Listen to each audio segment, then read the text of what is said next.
you some more background, about Pradeep. Why this data AI talk would be so different from all the other talks that we have had. And of course, last time we had Arnab, who was a professor of finance, and now we have a senior bureaucrat, who is also from a pure technology side. So Pradeep has done mechanical engineering from IIT Bombay, and his maths was exceptionally good. I can tell you that, okay? And he's also done some advanced courses from Germany on data and everything. When you talk about data and AI, right? Just try to understand what kind of data problems, what kind of data the government has, the kind of data the departments have, what kind of analysis they can do, and how it can really impact the common lives. For example, Jal Jeevan Mission, what I understand is the biggest project of this kind in the world, wherein the government of India is trying to get tap water in every house. And then they've got IoT devices in villages where they also monitor how much water is already there, the quality of water, the kind of data which they capture, and what kind of problems they're trying to solve. That is one. Similarly, when you talk about Swachh Bharat mission, how do you really make sure that all these trucks, all this garbage collection, everything happens? I mean, there are so many things that are happening, and how really technology can really solve these problems at the grassroots level. So that is one aspect where I would, ask Pradeep to throw some light. The other aspect is on the forest and ecosystem. So before being called by central government to come as a director on Jal Jeevan Mission, Pradeep was the director of Gir Forest. Now I'm sure all of you have heard and know about Gir Forest. That is the only place in Asia where lions are found. And when I had been there, I've been talking to Pradeep earlier also about forest ecosystems. The kind of science that is involved, in managing forest, the kind of data that is involved. They try to, use drone, they try to do tagging, they try to take pictures of, lions, they try to spot it. I mean, you must have heard about the new, that mission in Kuno, right, for cheetah, which were imported from Kenya. I mean, the kind of data which is involved, the kind of work that is happening over there. So I would rather, try to learn something about this, from Pradeep. So all of us, feel happy that we have made this app. Now this button is working, this website is working, click बढ़ गया है.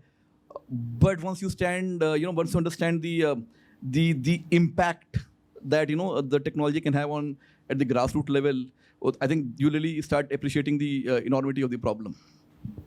So I think two things I would like to know. One, as in how is government utilizing data? So obviously, since private organizations, we obviously tend to be very business focused and then utilize data for decision making. But I think government has really shown the way where sort of UPI is one example, UIADI is one example where sort of we've clearly seen that whatever no private enterprise could do, so they were able to match as in what a Visa is doing, and these are like age-old organizations. So India has really shown the way on how data should be utilized in payments, in let's say giving out subsidies, etc. So we'd like to definitely ask these two questions. Yeah. So thank you for giving me this opportunity, and it's really great to come and talk to the people who are working in different fields. And whatever I'm going to talk today is not government version. I'm not representing government of India. It's my personal views that I will be expressing. And I see a lot of new things that are possibilities have come up, especially with this big data, large language models, and the things that all you do. So first of all, let me say from my experience that government is very keen to deliver services to the citizens using this technology. If you see in last decade at least, there are many government programs that have leveraged their data. New possibilities have come up in, like Paramdeep said, that we have a very good authentication, Aadhaar authentication system, UPI system, where new things are getting possible. DG Yatra, for example, that recently has started, I think you must have experienced it. Without anybody looking at your identity, you are able to get the authentication done, so it is secure. And it's a seamless experience that you feel. Jal Jeevan Mission mein we are trying to provide tap water supply to all the rural households. So we are covering rural area. For urban area, there is a Ministry of Housing and Urban Affairs, and they are providing tap connections through Mission Amrit. So they had Mission Amrit 1.0, now 2.0. So there also in urban area, which is slightly more complex situation because of being, let's say, brown field thing, जहाँ पे already colonies हैं, unauthorized है, so many problems are there. Rural areas, slightly easier landscape, green field. So, but even there, the size was too much. So we have about more than 19 crores households that have to be provided tap water connection, and no one should be left out. So we need to count, we need to authenticate, and so the systems were required, digital systems were required to implement such a large project. I think in next few days, we will be crossing 75% mark in providing tap water connection. When we started 17%. About 3.25 crores connections were there when we started this Jal Jeevan Mission in 2019. Now we have more than almost 75% connections have been provided. And this data, we have made it public. So it is in public domain. That is another, I think, aspect that government is very open to share data in a secure way, and asking the civil society to use this data in a way they want and come up with solutions and help government also in that process. And everybody must have sensed, the enormity of the problem, I mean, Pradeep has started just touching about this, right? And he hasn't barely touched it. You said you were trying to, had 19 crore households. The population of Germany and is what, around 12 crores? The population of Germany is around 12 crores, right? I think the population of US is around 35 crores.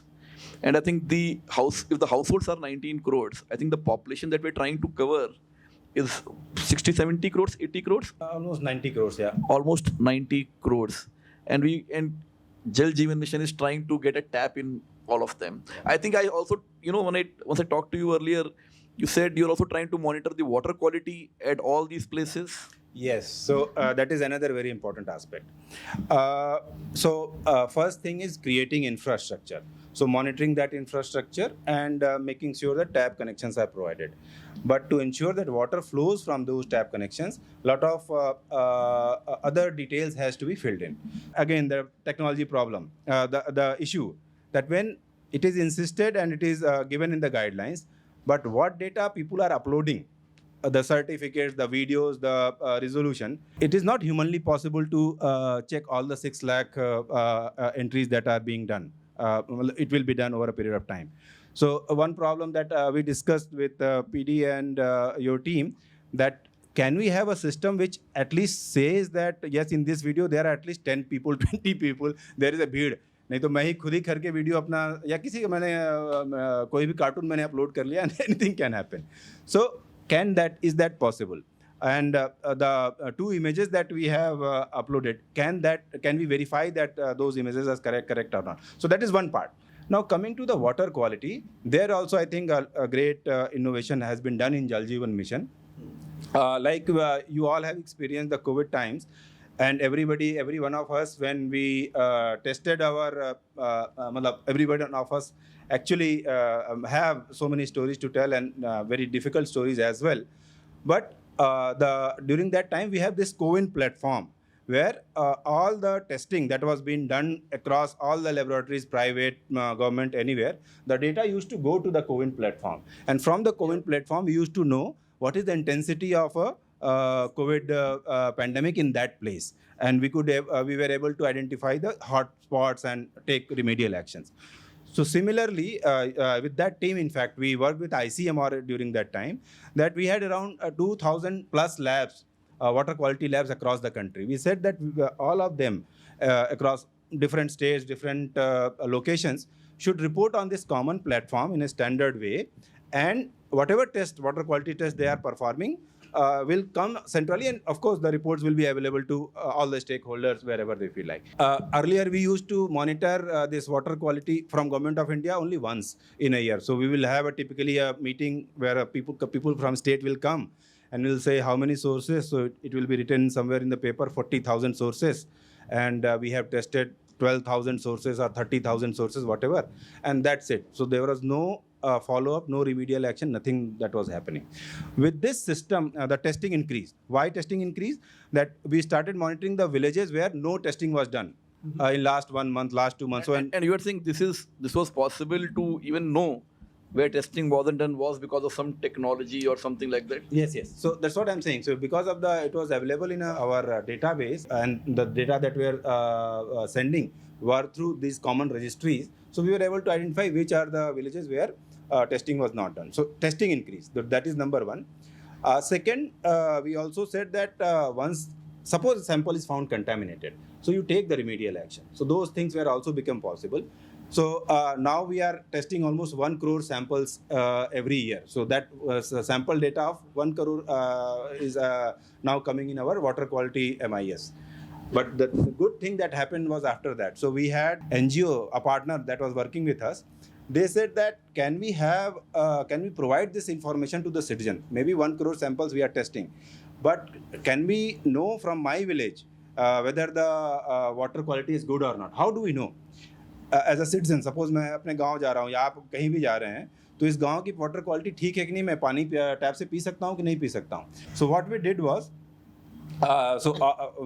We organise this data village wise, है ना, and we said that in a public domain, after people select their village, they should be able to see how many tests were done, what was the result of the last test, whether the water is safe or not, and if last test is not safe, whether the remedial action was taken or not. And if they are not satisfied with the report or the information that is there on the dashboard, they can book their test, है ना. So they can book their test or register their grievances. So for rural area, we have provided this. Now we are trying that for urban areas, the systems also become available, but urban area is slightly more complex. So maybe it will take some time, but I think they are also working very hard and standardizing the protocols that for each ward we will have some number of tests that should be done. There's still a lot of difference in terms of the normal availability of data. So for example, even census, population, incomes, or let's say the other disclosure in terms of data that is available in a developed country versus India, there will still be a lot of difference. There's still a lot of ground to cover. So, for example, let's say if you were to look for a data set of what kind of cars people are buying in the US, you can easily get that data set. What kind of incomes would be there? What is the ethnicity of those people? Whereas in India, getting that data itself will be very difficult. So, I think definitely in terms of transparency of data. So, transparency is not maybe as in where they want to hide data, but so accessibility of data, there's a huge difference. Correct. So at least in Jal Jeevan Mission, we are trying to provide that data through a dashboard, but like you said, that providing that data set so that people can do the analysis, Correct. Can work and develop some solutions on that. So I think that is one area where we are trying to work, and we are trying to provide that data to the institutions, to the people who are interested. When we try to implement a large-scale program, our approach is always that it should be covering all the areas. So by design, the program has to be very simple. So at present, how we are collecting data and making it very available very fast is the data that is available in the Gram Panchayats or local level, that is collected at district level, and district level officers inputs that data. So that there is kind of consistency, and he's able to know, and he's supported by field units who collect data. You guys understand now that we talk about websites, data, application, and if you really start thinking about the level at which the government has to operate, the kind of diversity that we have, I think each state is almost as big as any European country, with a different language, different culture. And I'm sure people out there in the village, they don't want to upload data or comply with so many, rules kya form bhar rahe ho, dar rahe ho, right? And this makes the problem super difficult. I mean, my general sense is that maybe, with AI or ML, some of these problems can be automated at least, hopefully, something can be done. The scale at which the government is operating, and as you said, diversity at which the government is operating, where sort of we take these things for granted, as in the water that we get, we take this for granted, but not everybody is getting this so easily, right? So, and government has to provide for everybody. So I think data, maybe at some point of time, AI, definitely is helping bridge that gap bridge that gap between the fortunate ones and the ones that are not fortunate to get all these luxuries. So it's good that somebody is working towards that goal.